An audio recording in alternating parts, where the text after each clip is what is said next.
Okay, thank you for coming tonight to the Thursday, May 15th, 2025 Saratoga Springs Planning Commission. We'll go ahead and start with a Pledge of Allegiance by Commissioner Wilden.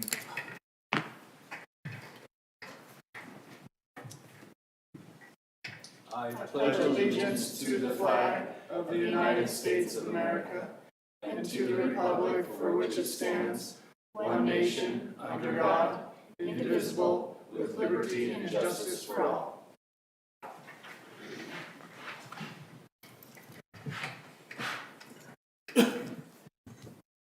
Okay, and we'll move on to roll call. We have all commission members here tonight. Thank you for that.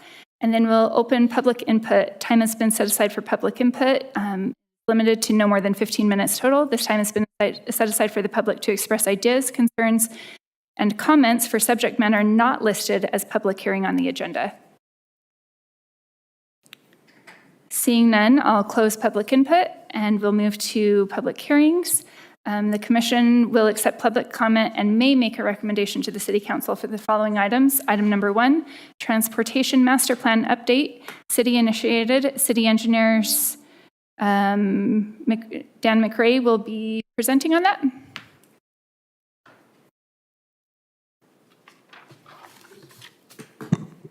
All right, good evening, Chair and Commissioners. The Transportation Master Plan, we started it in 2012. That was our first one. We have updates every few years. The last one was in 2022. So here we are again. This Transportation Master Plan, in my staff report, I highlighted a few of what I saw was key elements of it. But kind of how it goes, we have a traffic demand model that looks at all the new development, what's going to be coming in. We're looking at the neighboring cities, how we're connecting to them. And that model kind of builds what functional class roads we put in this master plan. This master plan's like our other master plans that you've seen for our utilities like sewer and storm drain and that. But here we are with roads. Some of the key things I noticed in this latest master plan is like road connections in Sunrise Meadows at the north end of that. We will have Mountain View Corridor eventually being a freeway in that area. SR 73 also being a freeway in that area, so it's kind of in a corner of two freeways. We're looking at how to get residents at the north end of Sunrise Meadows out. And so in this Transportation Master Plan, you'll see 1200 North. It has a connection going west up to Mount Saratoga Boulevard. That won't be easy, but we see that as a necessary element to add and try to accomplish. The grades aren't very easy right there, but and also another connection north out of there to the new frontage road on SR 73. That's not built, but when SR 73 has frontage roads. Let's see. So what's showing here is these are planned future roads. Is there? There's a. Oh, okay. Yeah, sure. Tell me when to stop. All right. Right there is good. Okay. That one. So the different colors mean functional classification. The legend's kind of on the left, bottom left there. That's maybe hard to see. So our Transportation Master Plan, the main roads we're looking to plan for are the large ones, the arterial roads, the minor arterials, and the collectors. Collectors are purple on there. The arterials, like if you look over by the middle of the screen, you'll see some light blue colors. Those are minor arterial roads, pretty big, 5-lane roads. So another element that this Transportation Master Plan addresses is there's a local, it doesn't always get into the local roads, but we do, when we see a problem or something needs to be resolved, we will put local roads in the Transportation Master Plan. So on the southeast end of Mount Saratoga, we've had some issues with basically the grid needing to be developed in that area. And so we're adding a local road from that new signal on Woodhaven Boulevard up to the north into Mount Saratoga, up past Midland Drive, trying to spread out the traffic, not so everyone's not going on Midland. This transportation master plan also looks at some of the connections to Eagle Mountain City in the area near the new high school and west of that new high school. That's kind of the middle of your screen, the blue roads there. That's connections to Silver Lake Parkway in Eagle Mountain, connections to, I think it's Porter Rockwell Crossing, or what, I think that's the name, Porter Rockwell. And also a road, yeah, where the hand, and then the road going south, the blue road going south, that's a future connection, Mid-Valley Connector that goes up over the mountains into Eagle Mountain. Another area that was addressed in this transportation master plan is the locations of the major roadways in the church-owned land south of Pony Express and in the downtown area. So that's just looking at our downtown plans, working with planning and what we wanted to show there. This isn't set. Like we update this as problems arise. We can still have future updates, but those were some of the main items I want to bring up in this presentation. So. Okay, thank you. We'll go ahead and open for public comment. Seeing none, we'll close public comment and open for commissioner comment.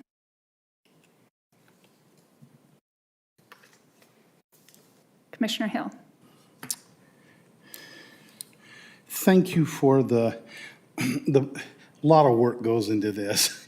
And I'm guessing, did we have consultants with us and with the traffic studies and some of those types of things and setting the priority, working with council, but primarily within your department to know kind of what's going on? Yes, the traffic demand model is done by a consultant, yes, and they primarily, and then lots of meetings on looking how that affects the roadways and the sizes of the roadways. Correct. We have priorities, and we've set kind of the priorities, but it is all a function of funding, is it not? And so talk to us a little bit about the funding mechanism. I know that when we did Mountain Corridor from Pony Express going down to kind of Ring Road, the city was very involved in the cost of that. We probably got some grants and some help, but it was one of those things that was such a priority. We felt we had to do that for the further development of the community. Can we talk a little bit about that? Yeah. So in here, there is a section on funding, and it talks about the different jurisdictions. Some of these projects are UDOT roads, some of them are the city, and then funding-wise, when we have different ways of funding these roads. So the one you mentioned was MAG. Part of it was MAG. Okay. So on these large arterial roads, there's no way that we can really pay for those. And so we go after, every year, MAG, Mountain Land Association of Governments, has we submit our projects to them that we're hoping to get in the TIP, I think they call it. Yeah. And we go and present those, and they get approved. That one you mentioned, the Mountain View Corridor south of Pony Express, I think we got $10 million for that. It ended up being a $20 million project, but we did have $10 million from MAG on that. Mm-hmm.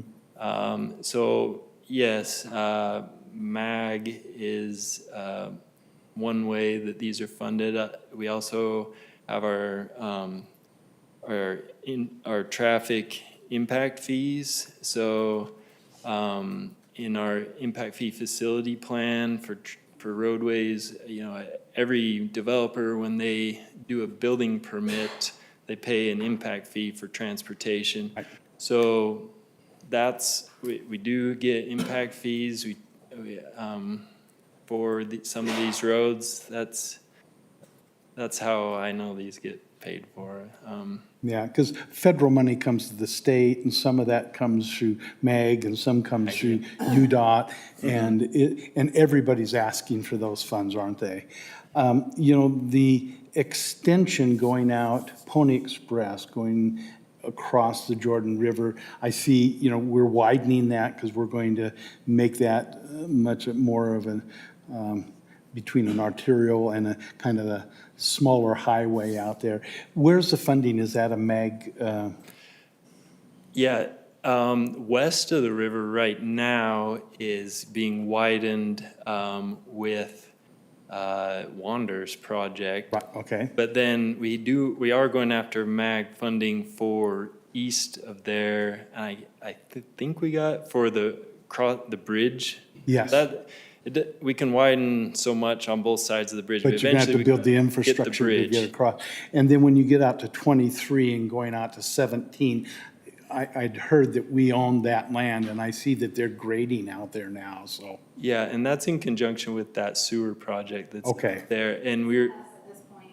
it's not us. Right now. Is all sewer? Is not us right now. Oh, it's Yeah, not. It's all still the sewer district. But it's designated on one of our priorities, which will be an alternative, not to have to go down Pioneer Crossing, to go out there and then somehow, somewhere, if we can work with Lehigh to get that over, we'd really like to go to the freeway, wouldn't we? But it's out of our jurisdiction. The expansion to the border. Yeah, Yeah. The city boundaries. yeah. And that is also a MAG project. We have, I think the funding comes in like next year, and that's to make it 3 lanes. Right now it's 2, Right. so that would make it 3. Yeah. And then I've heard the city's interested in piggybacking off that sewer project to widen it, just get the 5 lanes done all the way to Lehigh. And I'm not sure how that's funded. But. Well, 2 other points I had.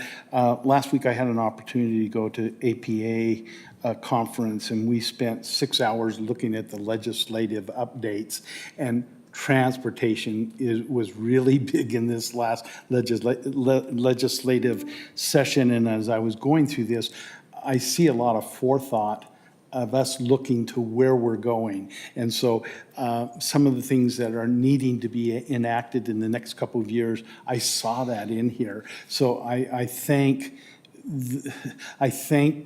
everyone that's part of that for their insight.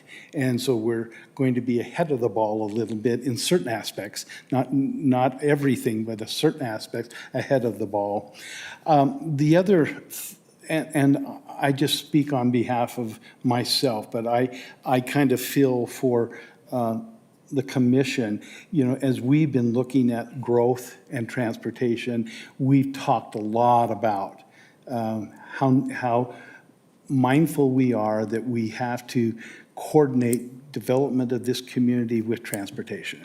And we're getting into gridlock, and we all understand that. But I just would like to put a part of the record that, that from the commission standpoint, our priorities need to be worked on, because we hear from our citizens so much that there's so much gridlock. And I know going out Corey Ride, that's going to be taking a lot off of that.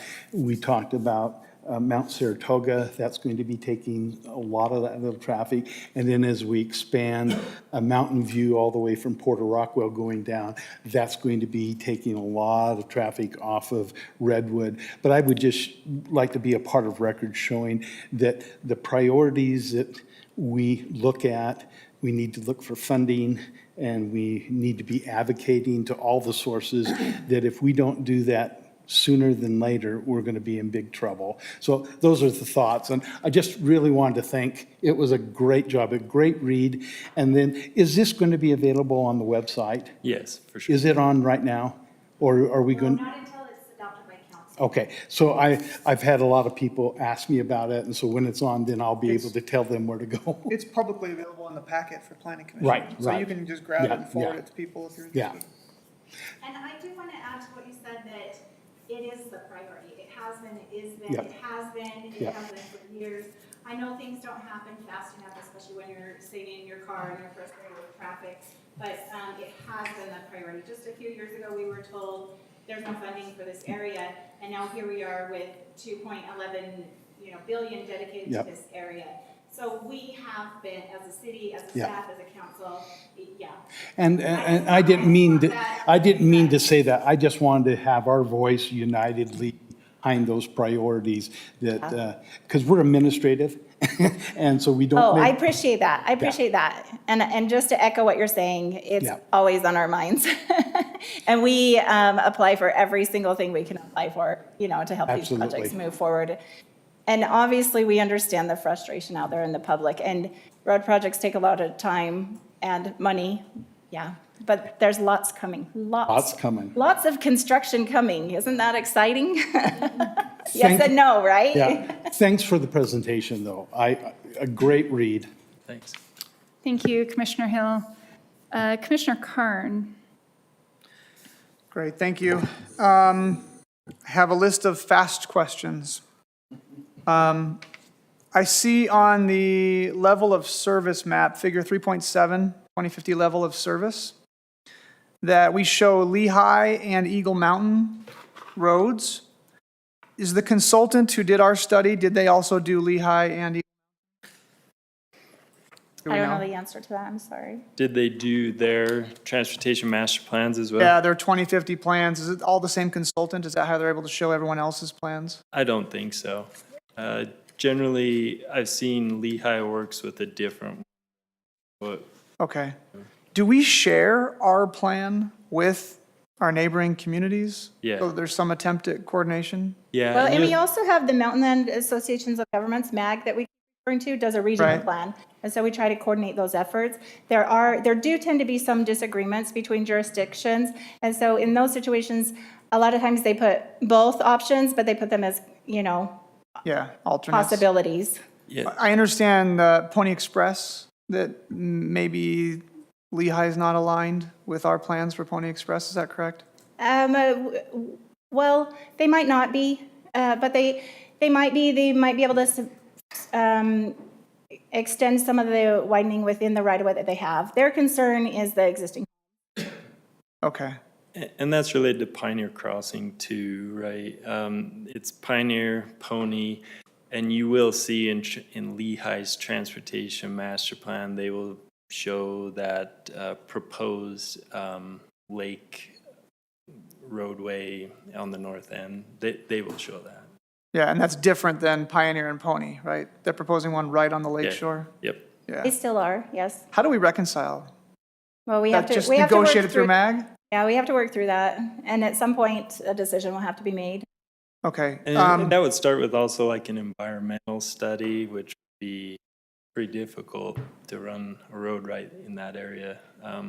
But usually these large road projects like the Mountain View corridor right now, UDOT's doing the environmental study on it for the extension south all the way to Pelican Point. So that project would start with that, and that'd be a long process, and we would get information from that, The reason why I'm asking those questions is my concern is the east-west connection is probably going to be the biggest problem. It looks like we've got great solutions in mind for the north-south issue. And the 2.1 billion you suggested, that will help east-west, but I don't know if it's going to be sufficient. I had a question, when you work with the consultants on this, the map they show for 2050 with the population growth and their long-term plan, they show the level of service as being excellent. It's all A through C. Do you, other than a couple of tiny little segments, do you believe that? Or like, do we question their data or? That is with some very large roads being built. That's at full That's build. with all the freeways. What's that? At full build out. That's the freeways being Okay. built, everything. So yeah, I mean, on the models, it does. 130,000. But that would also Yeah. include the bridge over the lake. No, well, 2050 didn't. They had that in 2060 now, which is another question, because MAG shows the bridge over the lake in their 2050 plan. and now our plan is showing it in 2060. Do you know if MAG has now pushed their plan to push that idea out even further? They have the RTP, Regional Transportation 2050 Plan. No, the last time I looked at it, that road's in there. I don't know what year. It's not funded. It's obviously. it's in their So, plan for 2050. If I can add some context, I was on the selection committee for MAG's future RTP. So they just started the RTP process for 2027 to be adopted in 2027. So we're about to start that whole process. And this time, hopefully, we have more voices in the Northwest County.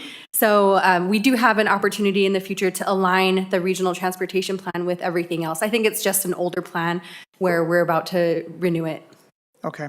If there's an opportunity for planning commission to have a voice with MAG, I'd love to help with that. I don't know if that's an opportunity or not. I'll note that. Okay, my last question was UDOT. What engagement does UDOT have with our plan? Is this perfectly aligned with UDOT's Region 3 plan? It describes in here how our plan is a combination of MAG's and UDOT's plans combined with ours. So yeah, it is aligned with the large Okay. UDOT roads. There's no discrepancy with UDOT's plan as far as we know. No. All right, last one I have is a very simple one. I lived in England for 2 years. I've looked for studies for roundabouts. They have less accidents and they move traffic faster. We only show 2 in the long-term plan. And I have a request that our city staff look at roundabouts as being a bigger part of the plan to move traffic and have less accidents. So I'll just state that. Thank you, Commissioner Carn. Commissioner Miles. Yes, thank you. A lot of my questions were just addressed and answered, but I guess my overarching question is, how do we communicate this to the city more? As has been stated, this is our biggest frustration point, I think, for residents. I think we all feel it, city staff, commission, the council, everyone is in the same boat. How do we better communicate what we are working on, what we recognize, what's coming, and help the public understand that a little better? Because I know that we get a lot on Facebook, we get a lot on, I'm sure you get a lot of calls on what's going on. I'm just curious, how do we communicate these long-term plans? They're coming, relief is there, but how do we say that? We are using all of the social media outlets that we have, Twitter, or X, excuse me, Instagram, Facebook. So we are, as a city, using all of those outlets. We're using our newsletter. These updates that are coming have been in the news. So really, we're getting it out there in all the ways that we can. It's on our website. So all of our sources that we use to get information out to the public are being used. Thank you. And the Transportation Master Plan really helps engineering and planning when we're in meetings with developers, because it helps us identify these roads that may not be their priority, but they are for the city. And so we bring them up. It really helps us bring it up early so it can be out there and we can get the space we need for the roadway. And every time UDOT makes an update, we share it on our Facebook page and our social media outlets as well. So on, the current projects and things like that. UDOT did just have an open house that was fairly well attended. People could go and give input on projects that are in the works. And that was also shared in our social media outlets and on theirs. That was the Flex Lanes project, right? Right. Yeah. And there's one coming up for the environmental study for the south end of Mountain View corridor, the past Lariat and south end of Saratoga. So there's a public input period coming up for that as well. Okay, thank you, Commissioner Miles. Commissioner Mann. Thank you. This was very informative. I mean, I was just completely zoned in on this packet. Obviously, when we're looking at the proposed improvements versus our existing conditions, and we're looking at the maps of, well, if these proposed improvements don't happen, what are we going to look like in 25 years? I mean, it's clear that these improvements are crucial. In the wake of funding, I'm wondering, are there any future projects that we're not already working on that are listed in the 5-year statewide transportation improvement program? Which page is that? We That can- in, 5 years. Yeah, under funding, federal funding.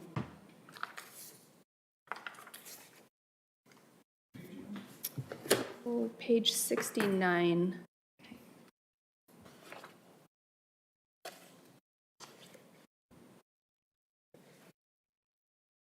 Sorry, what page did you say? 69, right under federal funding. Thank you.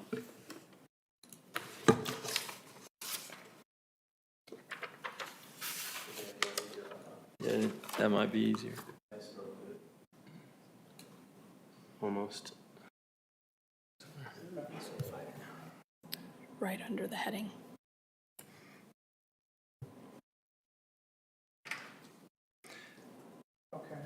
So it states, in order to be eligible, a project must be listed on the 5-year statewide transportation improvement program. So I'm just wondering if we have been listed on that program, you know, when we are trying to look in the future and just what we're dealing with today versus what we're going to be dealing with in 5 years, are we looking ahead as far as we need to be in the wake of funding? Oh, under the federal funding section, and that is the MAG projects that we go after every year. That's the TIP projects. So that's part of MAG. That was my next question, was if any future projects have been submitted by application to the Surface Transportation Program. So is that also part of MAG? Because it lists MAG as a separate section under federal funding.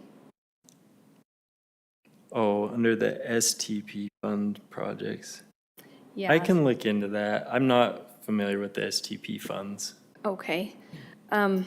What projects are awaiting approval for grants or other federal funding? Like, what do we have applications out for? What have we applied for? Let's see, I wish Jeremy was here. Jeremy, our city engineer, has been working with MAG on our latest TIP submittal projects. I'd have to get back with you on what those are. That's I okay. don't know them off the top of my head. So my final question is, obviously, as this is such a high priority, and, you know, like many of us, we hear about this every day, especially being on the Planning Commission. And myself, you know, I work up in Heber in real estate, and as soon as somebody finds out I live in Saratoga Springs, they go, "Oh, you drive in that traffic?" Oh, I mean, that's like this stigma that we have here, and I know we would all like to do everything possible to, and city staff, I'm sure as well. We live here. Do we have a committee, and if we do, I'm not aware of one, that's specifically dedicated to managing the traffic plan? And We have an entire department. Yeah, Public Works and Engineering. oh, okay. Yeah. No, we don't have a committee that, like you're talking about, but yeah, we're focused on it all the time. Yeah. Okay. We have regular meetings, weekly, monthly, bi-weekly with MAG, with UDOT, with other cities. Our councils meet quarterly with 4 other cities to talk about transportation and how we can, you know, encourage more funding for our areas. So as I mentioned, it was that combined effort really that got the focus back on our area, because I think it was just 4 years ago that they were like, sort of dropped us from the priority list. Like we weren't even in the 10, 20, 30 year, we were in the future. And so that really was shocking for all of us. And then that combined effort has really motivated all of this funding and, you know, and the reprioritization of those funds. Sure. So with those funds, you have multiple counties and cities applying for those. So for us to be able to get those funds and have them allocated here is a really big win for the city. Absolutely. With how time intensive this would be, and I can just imagine, you know, I'm helping my son apply for grants for college, how time intensive these things are. And, you guys have other things that you have to work on besides just traffic. I wonder if it would be beneficial, and I don't know who would be in charge of maybe establishing a committee that we could have people that are, even volunteers Yeah. that just. Unfortunately, that's not something we can decide at the planning commission level. I could pass on the request up the chain and see how that, and I think see it'd what be feedback we great. get. Yeah, I can pass on the feedback, but we can't, at this level, the planning commission doesn't make policy decisions, and that would be a policy decision that would have to be by the city council. Just- We can just a pass on the suggestion. feedback. Yeah, we'll definitely pass that up. Okay, Up thank you. the chain. We'll pass that up the chain and see. Thank you. That's all for me. Thank you, Commissioner Mann. And then I just had a couple of comments. So within this packet, we have some information on crashes and bike crashes and pedestrian crashes. And it's not really clear what we're doing to address those, or specifically the bicycle and pedestrian. Are there any changes we're looking at making in that? We have, one thing that's awesome about this city is our trails. So our trails master plan, we are working on an update to that. Getting people off I'd call them street adjacent trails. Some of our street adjacent trails are okay. Like along Redwood, we have a pretty big buffer on some of those, but some of them aren't. And so having options for pedestrians and the bicyclists and rollerbladers and scooter people, I think that's one thing that we do well here. Yeah, it is unfortunate, the accidents. We do have, some major UDOT roads, which are great, but with all that volume of traffic and with the congestion come some accidents, unfortunately. Right. So I don't want to be dismissive of all of this amazing work that has been done, but we are setting up a transportation plan that is so just incredibly heavily focused on vehicles. And things are changing. We're seeing more e-bikes, we're seeing more smaller scooters, and I think that we are going to be behind, especially with the number of residents that we have and the limited public transportation available, if we don't start addressing what are some options to get in front of that. And like Sarah said, I understand that we are not at a level where we get to make those kinds of decisions, but I strongly encourage that that becomes part of our conversation. What are we doing to allow e-bikes to safely travel and people to be able to transport themselves to those track stations without getting hit? And, my kid was one that got hit recently, right on Redwood. So I definitely see the need for that, and definitely see the need for something that is going to be sustainable long-term and that encourages our residents to use alternative methods of transportation instead of being so car reliant. And that's all from me. Actually, not sure where we're going next. Do we need to vote on something on this one? All right, let's do it. I'll now entertain a motion. I would move to forward a recommendation of approval to the city council for the update to the transportation master plan. Thank you, Commissioner Hill. We have a motion. Do we have a second? I'll second that. Thank you, Commissioner Wilden. Any questions on the motion? Seeing none, we'll now vote. All in favor say aye. Aye. Any opposed? And that passes unanimously. And I did want to comment, we are working on a Trails Master Plan today as well. So we do have a Trails Master Plan that governs that. That does help us so that if a development comes through, they have to put the trail where it's shown on the master plan, same with the roads. And so we have one in place. We're working on an update, and you'll probably see that later this year. Sarah, I did see a trail map on this transportation plan. Yeah, right. Talking about more trails than is shown here, or? Oh, yeah, well, I don't know exactly what you're looking at, but we have a Trails Master It's Plan. Page 57. a bunch of adjacent trails, and there's the trail on the lake shore that shows the proposed trails. Is this different than a trail master plan you're referring to? Let me check.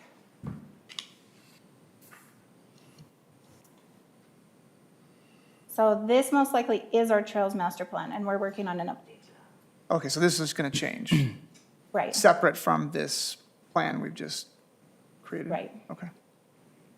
Thank you.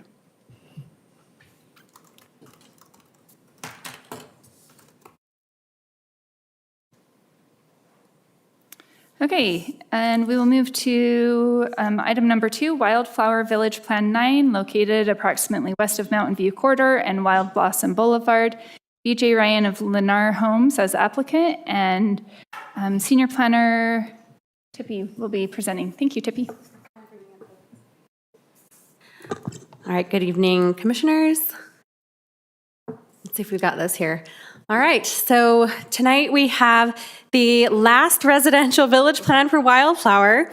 Just in a brief summary for our community plans in the city, the Wildflower Community Plan is roughly a 1,202 acre community that has over 3,200 units and 200 acres of commercial. So this is the last and final and the largest of the villages phasing that make up the phasing of that Wildflower Community Plan.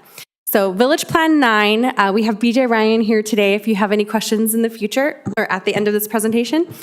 Village Plan 9 is actually a combination of villages 9 and 10.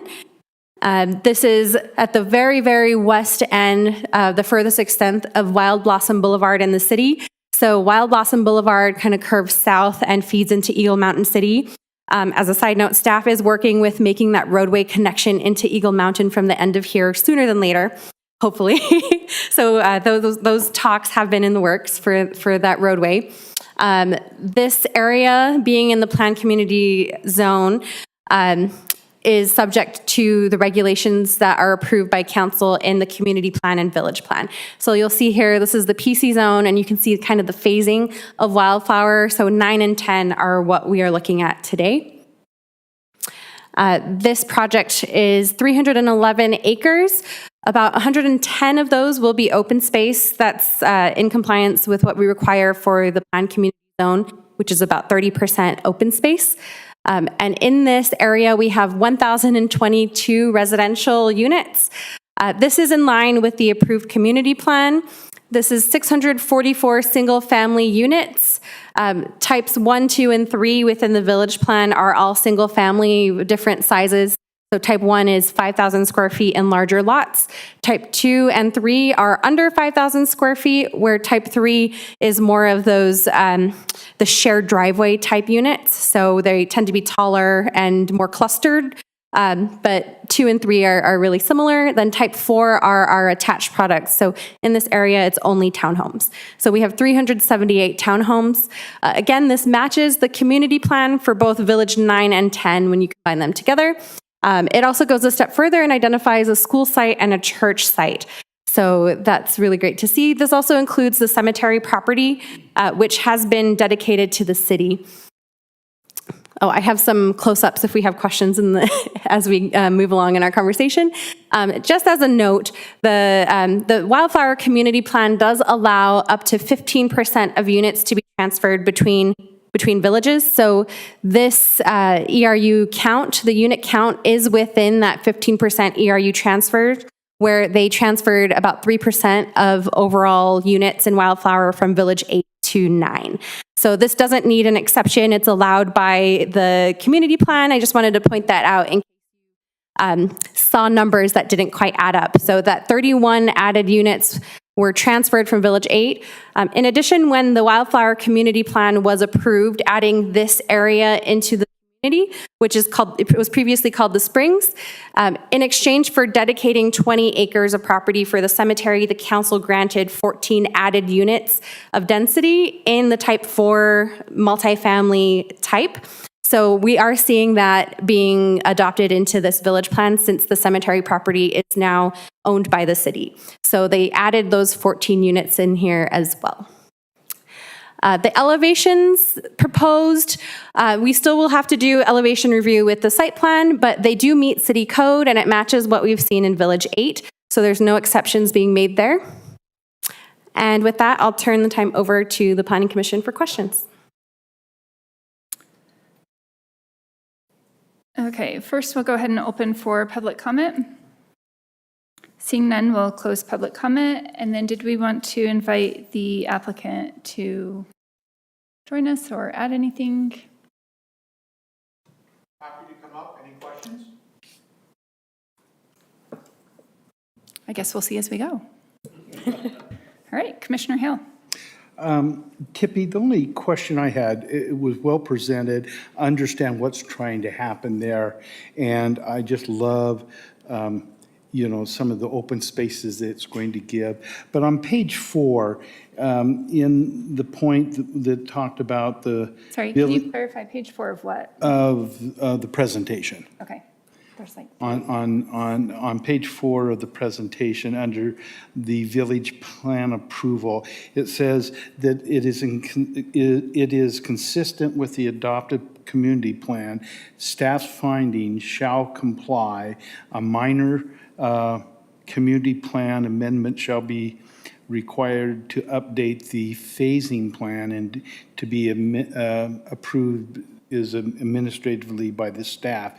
And so in that it's done administratively, have we done that? Or is that, that just left a little open in my mind why we would put that in if administratively we could do that and why it hasn't, or do we have to go through the process today to do that? Yeah, that's a great question. So with the planned community zone, if something doesn't change the density, if something doesn't change the open space, there are certain conditions that need to be met as to whether it's a legislative decision or administrative decision. So simply changing the boundaries of a phase and not changing the content of the plan would not fall under a legislative decision, so staff could make that. But actually, this is an update. Probably David wrote the staff report before this happened. We have another village plan. Wildflower Village 5 is going to City Council again.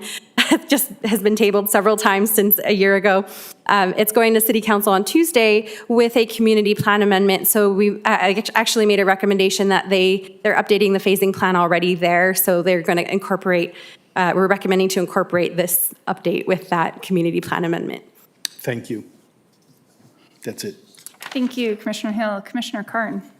All right, I have 3 questions. The first is regarding the open space and the cemetery. I assume that they obtained the land and donated it to the city for the cemetery, and there were concessions on density or some other facet to trade that off. Is that public information of what those? Yes. So in April 2020, it was a part of the motion to approve the amended and restated community plan, incorporating the springs into the original wildflower community. And as a part of that, there was the discussion about the cemetery. There was an explicit discussion that the cemetery shall not count toward open space. So their open space calculations do not count the 20 acres of the cemetery. The cemetery is strictly a city deal from here on out, right? So none of the amenities, none of the open space calculations here include that. It's just within the boundaries. To take it out of the village plan would change the zoning. We'd have to take it out of the planned community zone. So as a part of the cemetery coming to fruition, the council granted the applicant, which was DAI Utah at the time, 14 added units, and then a transfer of the single-family lots that were in that area into this village. Okay. Those were single-family lots, so it doesn't change the unit type necessarily. It's just the lots may, instead of being 10,000 square feet, maybe 9,000 square feet throughout this village. Okay, slightly smaller lots, slightly higher density, but they get the cemetery. Okay. Question on open space. So when I look at the submitted document in the packet, 11-05, it has the conceptual plan with all the grading, and it looks like the open space on the left side of this plan you see here is pretty steep. Is that correct? Yeah, that's the steepest area within the wildflower community. Close to where you see the tanks, that's where it gets up to almost 30% in grade. Do we normally consider what's probably unbuildable space as complying open space? Within the planned community zone, that's the only place that we see a general allowance for any acreage as counting toward the 30% open space. So there's a higher threshold for the amount of open space they're required to provide, but then we don't take out detention basins, we don't take out steep slopes the same way we do in other areas.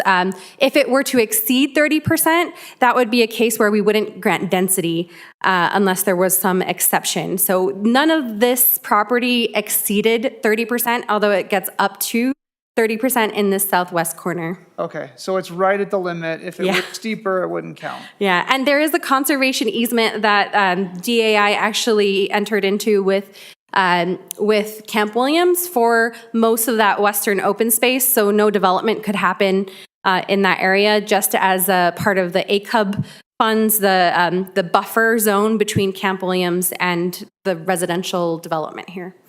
Okay, just for my simple understanding, that means like when they bought the land from Camp Williams, they agreed to a conservation easement, they wouldn't build in that buffer zone? Camp Williams, not the cemetery, but in the open space, they just entered into an agreement that regardless of, city zoning, they wouldn't pursue any development on the open space that you see there, Okay. just as a protection to the activities in Camp William. Okay, the last question I have is when I looked at the transportation plan in the future-looking traffic level of service concern, one area that shows up as very poor level of service is the bottom of this Wild Blossom Boulevard. I assume it's because it will connect to Eagle Mountain and people will come through and bypass Quarry Ride, and that'll be a traffic choke point. At this point, given that this is the last phase and you've only got this little small section of Wild Blossom, I assume there's nothing we can do in this approval or not related to that traffic concern. Is that correct? Yeah, engineering can add some information there, but as far as planning is aware, they haven't decided on the connection into Quarry Ride Freeway to SR 73. But the connection that would make it more of a thoroughfare is less likely, from what I understand in more recent talks, than to go through some residential areas that already have, for instance, roundabouts that slow traffic. So it would make people that don't live there less likely to use this as a thoroughfare or a through way to get from one part of SR 70 to the other. Okay, thank you. Yeah, I did close that TMP, but I believe that the level of service showing it red is just because it's a dead-end road. So once Eagle Mountain connects, that would change, but they're assuming that there's no connection there yet. Oh. So that probably won't have much traffic won't on that happen. road. It's what I believe. Okay, so once Eagle Mountain connects, then they assume some people will be going the other direction and you won't have that big red. Yeah, and I assume on the 2050 plan, it showed that it's green. But I was Did. just trying to pull that up, yeah. And that's because they're assuming that it'll be connected at that point. Okay, thank you. You're welcome.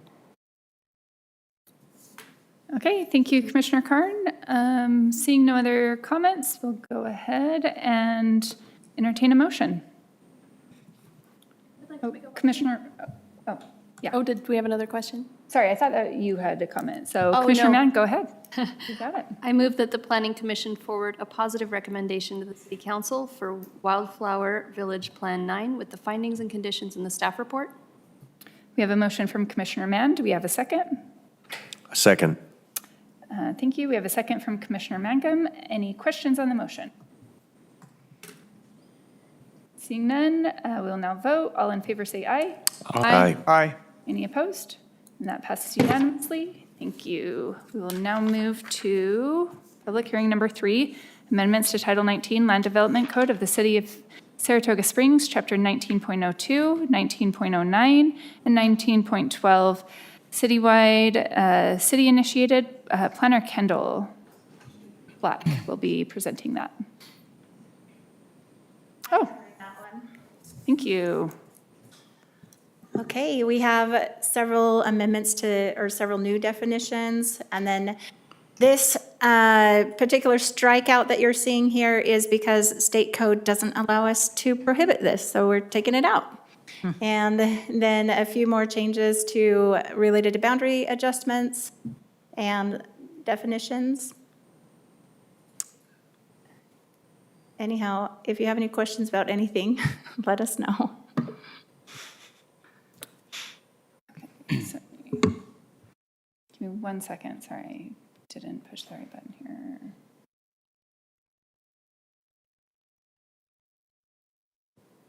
Okay, Commissioner Hill. As I was reading this, it is bringing our code into line with Senate Bill 181 and 104. Is that correct? Sorry. Right. And the only, go ahead. We actually have to open for Okay, public go ahead. comment. Sorry about that. I missed that. We need to open this for public comment first. Seeing none, we'll go ahead and close that. And then Commissioner Hill. Sorry. Again, I was just reading with Senate Bill 181 and 104 and dealing with the tandem parking. And so it's bringing us in line with legislative Was this direction that we need to put into place, correct? right? They're making moves to make, to focus on housing affordability. And so if you don't allow tandem parking, then you need more garage space or wider garage space. So this is one decision that they passed in the legislature. Okay, thank you. Thank you, Chair. Okay. Any other comments? Seeing none, I will now entertain a motion.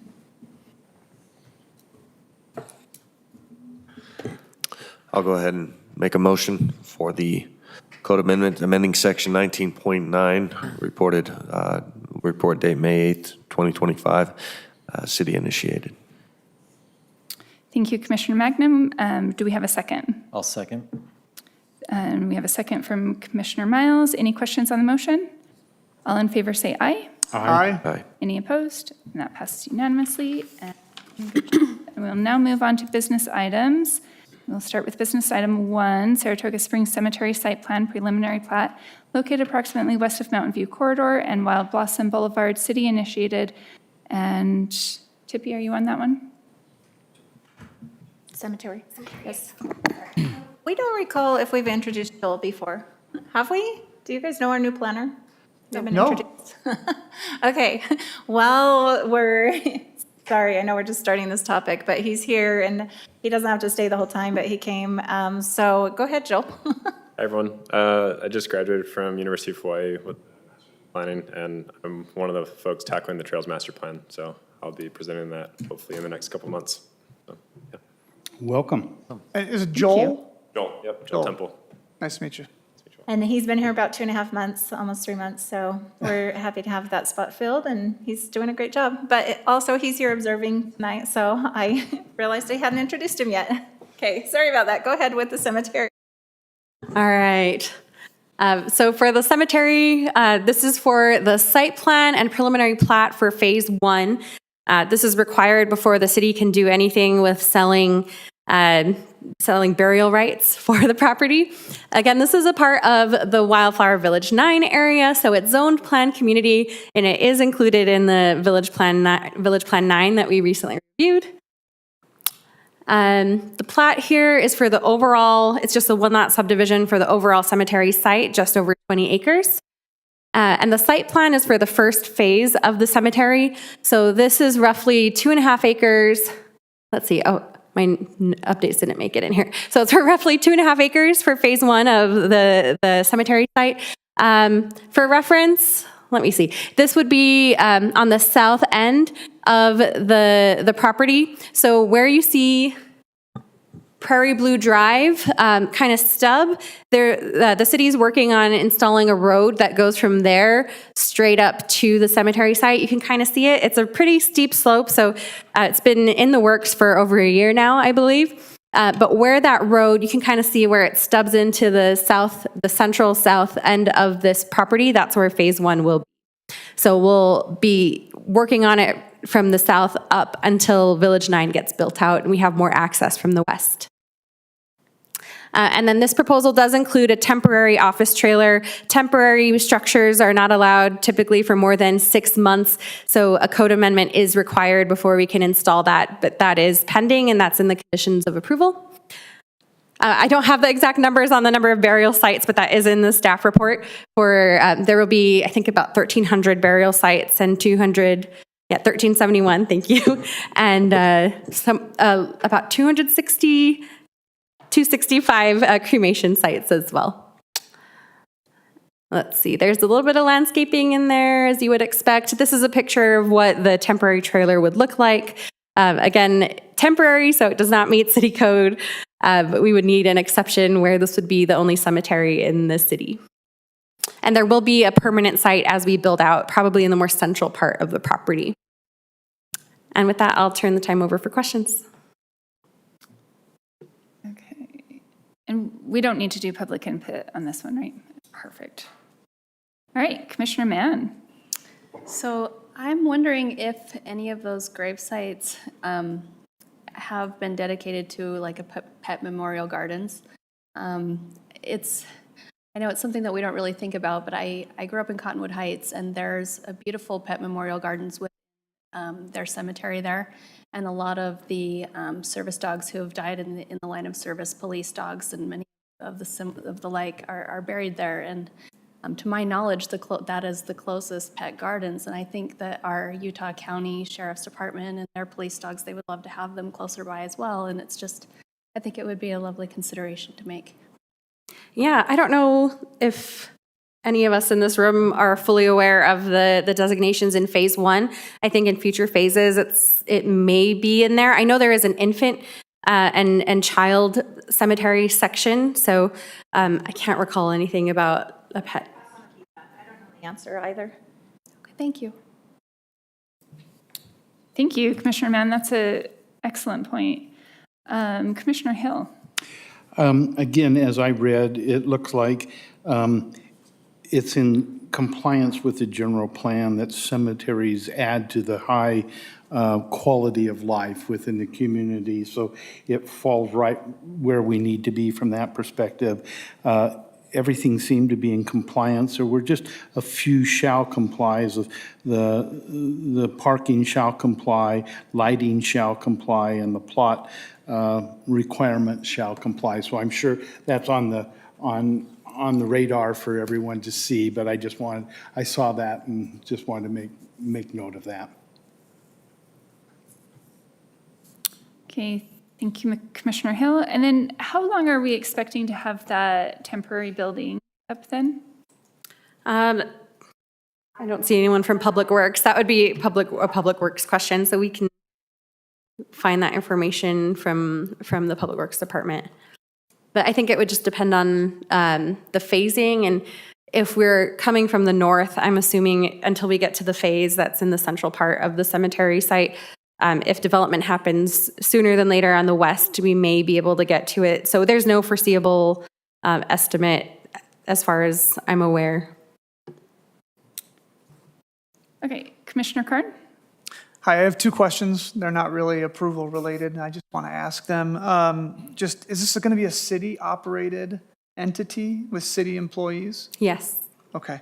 And then in terms of, does the city do a business plan? Is this going to be a net negative on the city financially, or positive, or? That's above our pay grade. You can ask the council that question. I know some of them. I don't know the answer to that question. I don't imagine that we would make a lot of money on a cemetery. Yeah, well, okay. My parents have bought their plots. It's extraordinarily expensive, so, okay, thank you. Okay, seeing no other comment, we'll go ahead and entertain a motion. Oh, sorry, let me. I'd like to make a motion. I move that the Planning Commission forward a positive recommendation to the City Council for the City Cemetery Phase 1 site plan and preliminary plat located northwest of Prairie Blue Drive, and the findings and conditions in the staff report. Okay, thank you, Commissioner Wildens. Do we have a second? I'll second. Go ahead. Lots of seconds. I'll second that. We have a second from Commissioner Mann. Any questions on the motion? Seeing none, we'll now vote. All in favor say aye. Aye. Aye. Any opposed? And that passes unanimously. Thank you. All right, and next we have business item number 3, Precision Medical Preliminary Plat and Site Plan located at 31 West Aspen Hills Boulevard. John Galbraith of We actually Element have Design. business item 2 that we Oh, we did? Yeah. I just really wanted to get done fast. Sorry, y'all. Sorry, business item number 2, Sierra Estate Plans, plots IJK preliminary site plan located at 362 West, 400 North, Ross Welch of Patterson Homes as applicant. Senior Planner Roy is presenting. All right, thank you, commissioners. So this is the final phase of Sierra Estates. It's down near Neptune Park, 400 North, 400 West. This is again, it's the final phase. The zoning is R36. However, what they're building here is allowed per development agreement, which they renewed about a year ago.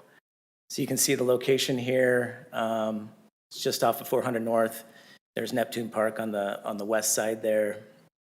It's highlighted there. It's in the orange in the middle on the right-hand side there. So again, so this is 3 plats. We're looking at Plat I, which is a single-family development. That's, you can see those lots there. And then Plat J is kind of a duplex townhome type of product. And you can see that there. And then the final plat is Plat K, which is an assisted living facility, which is in that bottom left parcel that you see there. So altogether, this is phase 3 of Sierra Estates. The site plan does meet our city code. They have the adequate amount of parking and landscaping. The single family portion, because it is single family, we're not required to review that site plan. There is no site plan for single family. So just the duplexes and the assisted living facility have a site plan. And the assisted living facility, one thing to point out is the parking, we don't really have anything in our code that outlines how many parking stalls you have to have for an assisted living facility. They did provide a study that outlines, a reasonable amount of beds or stalls per bed. Most of these people are probably not going to be driving, so the parking stalls would be for people coming to visit. And so based on that study, it does have the parking that would meet the requirements of that study. You can see here some landscaping plans. The duplex, this portion would have to dedicate some open space and amenities. And you can see those there on the right. They do meet our landscaping and amenity point requirements. And then this is the northern portion of the duplexes. And then you can see here landscaping for the assisted living facility. This is elevations of what the assisted living facility would look like. The duplexes, we're not allowed to regulate the architecture on those because we can only do that for multifamily or buildings like this. So these are the elevations. You can see it has a combination of brick, siding, and then it's a very traditional architecture style. You can see what those materials look like there. Brick, stucco, and the other material. And then the lighting plan, just one thing to point out, there was a minor red line that they need to update the lighting. The current lighting that they're showing in there doesn't meet our city code. But as long as they fix that, everything else meets our code. I believe the applicant is here tonight, so if you have any questions for them or for staff, I'll turn it back over to you. Okay, does the applicant want to join us or have anything to add to the presentation? Nothing to add, but I'm glad to answer questions. Okay. You're welcome to come up to the table here to answer those questions. If you want to just state your name and address for the record. My name is Ross Welch. I'm representing Patterson Homes. Our business address is 11038 North Highland Boulevard in Highland, Utah. Okay. Commissioner Mann. I just have one question. This assisted living facility looks absolutely beautiful on these renderings, and it looks like there's some kind of waterfront with maybe a little bridge under the trees. Is that just a reflection, or am I seeing water? I think there's no water planned on it. Okay. Just curious, yeah, it definitely, it looks like water in the rendering, but yeah, I it thought I'd does. ask. Thank you, that's all.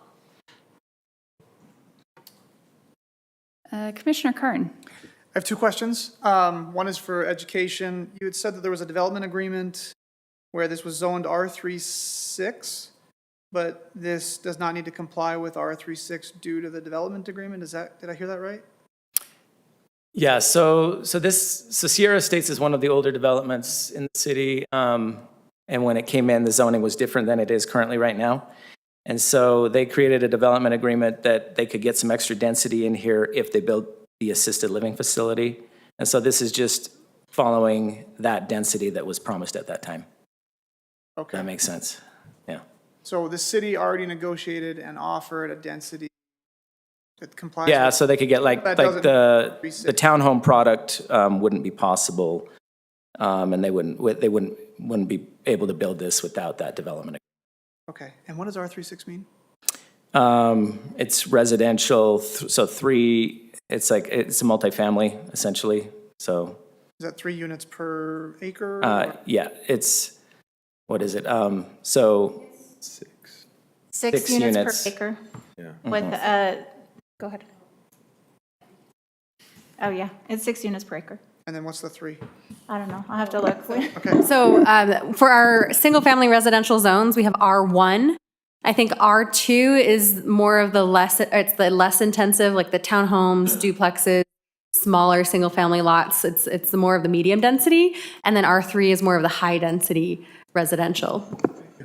Just a second question for the applicant. I see the single family and the duplexes. Are those intended to be as part of a community that works with the assisted living center, where people have services, where they can, I have an answer to your question. And by the way, this is the first time we're using the R36 zone, which is why I'm not, so 3 plexes. 3 plexes, okay. Yes. And then 6 units per acre. Let me double check. Yeah. Well, the 6 is if you do a lot, you can have a 6,000 square foot lot. So you can have 3 plexes or a 6,000 square foot lot. Okay. Not 6 units to the acre, so. No, I'm right, sorry, it is also 6 units to the acre. So that part was right, so. Thank you. But nearly impossible to get 6 units. And we've had this zone in our code since 2017, but this is the first time it's being used, so. So, I just want to go back, to answer your question, I'm going to go back in history just a little bit. So the original agreement we had, the original master plan, had the assisted living facility, it had 56 cottage units and 20 residential units. And so we decided to get away from, and so those were 3 plexes, as Sarah was describing, right? So each of those were 3-plex units. And those we were going to call independent cottages. They would have been part of the assisted living building. We have a similar, something like that in Alpine. It's great, but also carries a lot of risk and liability trying to get people through weather and issues into your facility. So we decided to not move forward with that, and instead put these twin homes that we're going to have there. And so there's only 40 of those as opposed to 56 the others, and we have 16 single family. So the single family and the twin homes will not have any connection to the assisted living in terms of services and issues. Got it. Thank you. That was a long answer. Should have been much Good shorter. answer. I should have just said no. Thank you. Commissioner Mangum. Thank you so much. I'll be real quick. I appreciate the presentation. Thank you. So in here, I see in the packet that there's some parking can complies, and then there's some lighting do not complies. Are you asking for an exception, or do you plan to get those up to code? I think, I'm sorry, I wasn't aware of it, but is it just the issue you mentioned? So the parking is because we don't have a standard in our code. You just have to basically recommend approval of what's being proposed here. But the lighting does have to meet our code. And that's Right, and that was a red line item that we will meet. regarding the parking, my recollection of the report, it was based on a national study of what assisted living facilities use, and we exceed that number requirement that they had. Our experience, there will be a couple of days in the year where we will have insufficient parking, right? They're going to be out in the street when we have 4th of July parties or Christmas parties. We can't handle that volume on those days. But other than that, our experience with the assisted living is pretty much what as Austin described. Most of these people don't drive. That's why they're coming to an assisted living facility. And visitors just come and go. And so we don't really have never had really a problem with parking. Excellent. And then you mentioned, I think it was Alpine, something Yes. similar. Do you have you built something like this in other cities? Alpine's the only one we have, and it's not like this. It's actually a smaller assisted living with 36 cottages around it that are independent living. And so we're going to just one building with a larger. Very nice. capacity. And Sarah, you mentioned, I think, if I understood you correctly, this is the first one in Saratoga Springs? No, there's one over just west of Walmart, right? Oh, This is the first time we're using this zone, but we do have the zone. First time with the zone, we do have a facility. Yeah. Yeah. So, So I imagine there's great need for this. It's a great project. Thank you. That's all. Okay, thank you. Commissioner Hill. And I just have a comment, and it goes back to the general plan. To me, having assisted living adds to the quality of life, so you don't have to leave the city if you Right. want to be in assisted living, and having a mother that's in that, to be close to. And so I applaud you for such a nice design, but making it livable. Because you'll have assistant living, but you'll have, as you say, the cottages, but you're going to have residential around. I'm guessing that's going to be more of a 55-plus community. Yeah, maybe. we decided not to restrict it that way, but we think by default. I think it end will up that. too. And so, again, I just applaud you for doing that, because we're going to need more assisted living on this side, on the west side.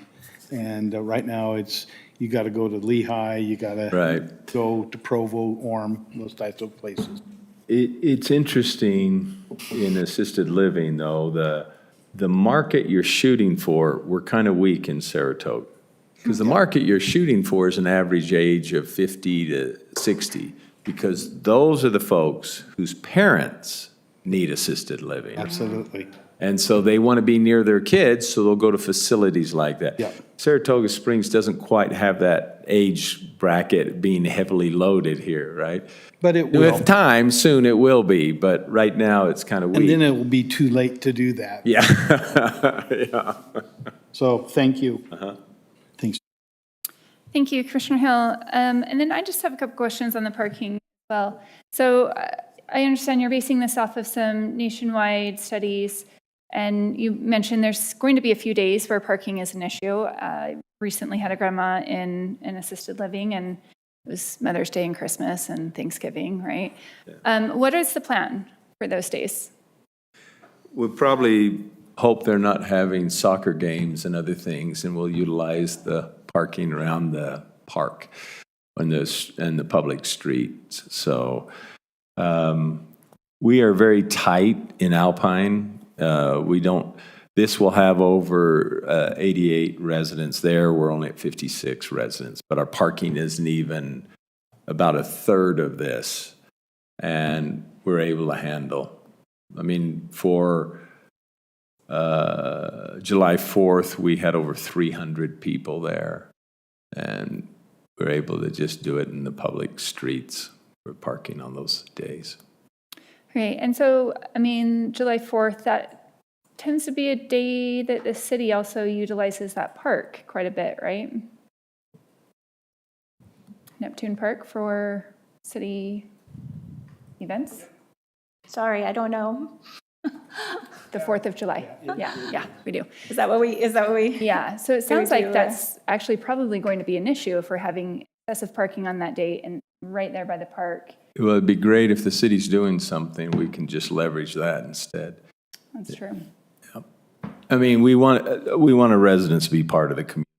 And so we bring them in, so if there are activities going on, there's no need for us to do it. So in Alpine, there's not a July 4th celebration, so we've made a big deal on July 4th celebration type things. But we do a big deal for the Easter egg hunt, which is the week before Christmas before Easter. And we had a really good turnout for that as well.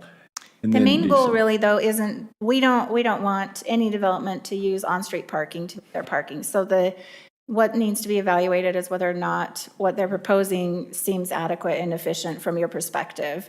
Some of the city events, once City Hall is expanded, or not City Hall, Patriot Park is expanded, which will be moved, some will not. I'm not totally familiar with the July 4th event, but we do have we have a series of events throughout the summer. We have Splash Days, which that will probably be moved in the future. We have the Easter egg event. We have the Monday night food trucks and music nights. And then 4th of July, it sounds like there might be others.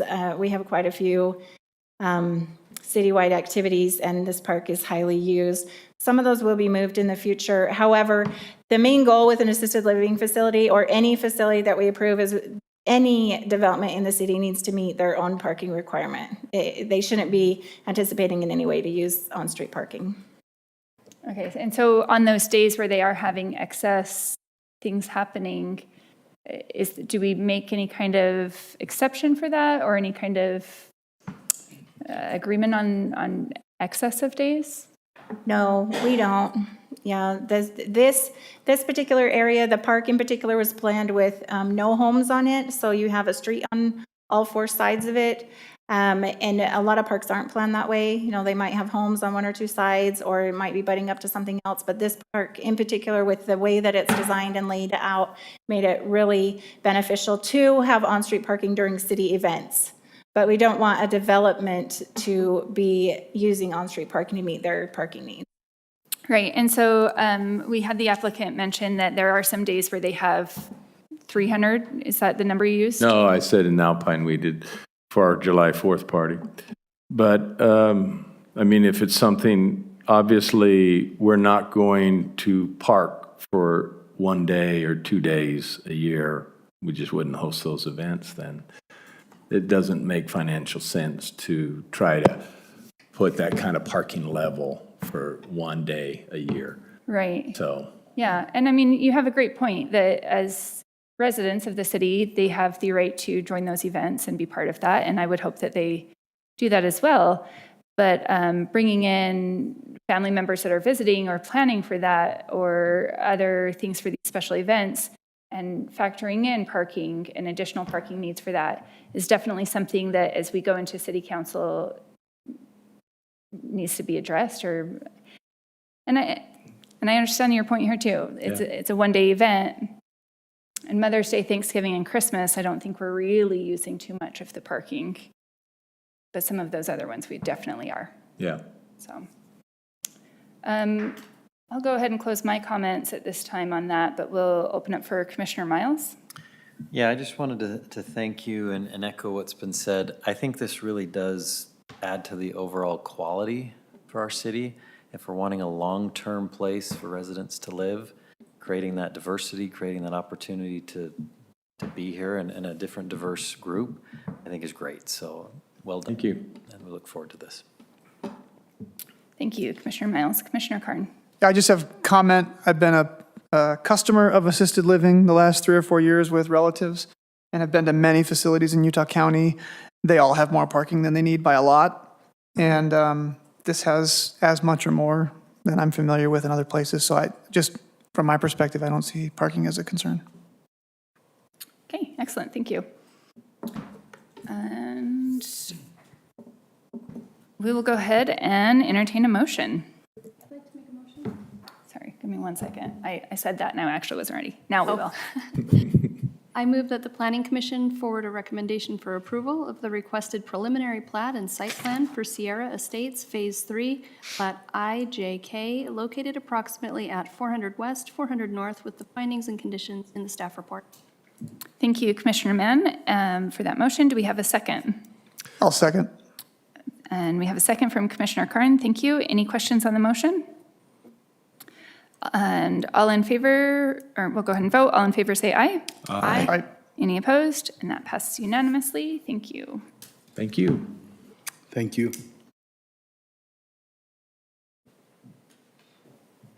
Do we need to take a restroom break? We've got 2 more business items. One is the approval of minutes, and then comments.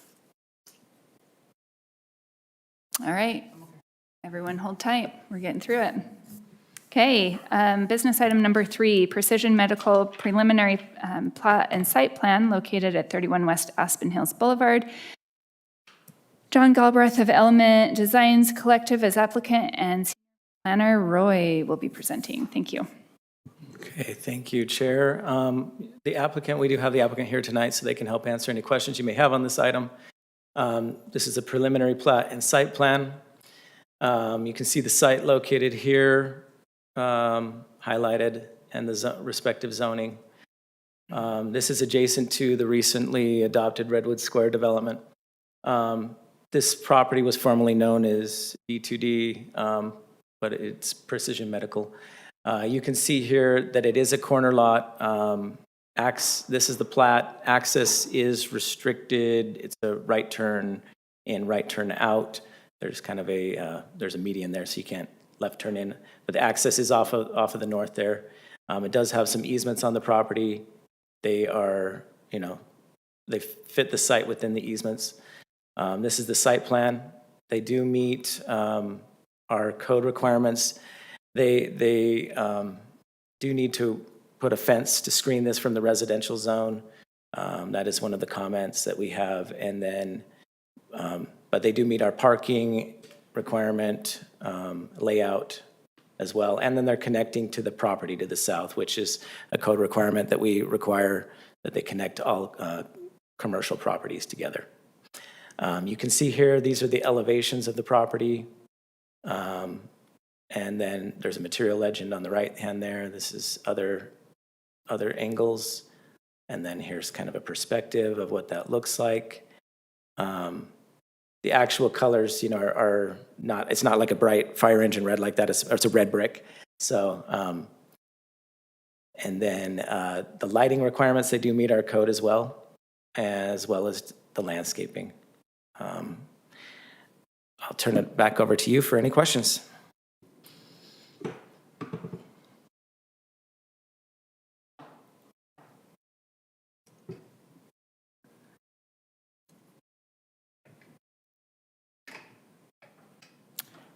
Nobody has any yet. Commissioner Hill, are you gonna? No? Okay. Austin addressed the question I had, so.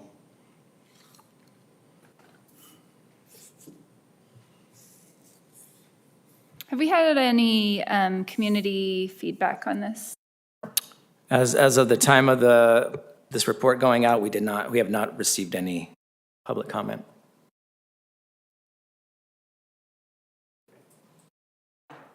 Okay. I will now entertain a motion.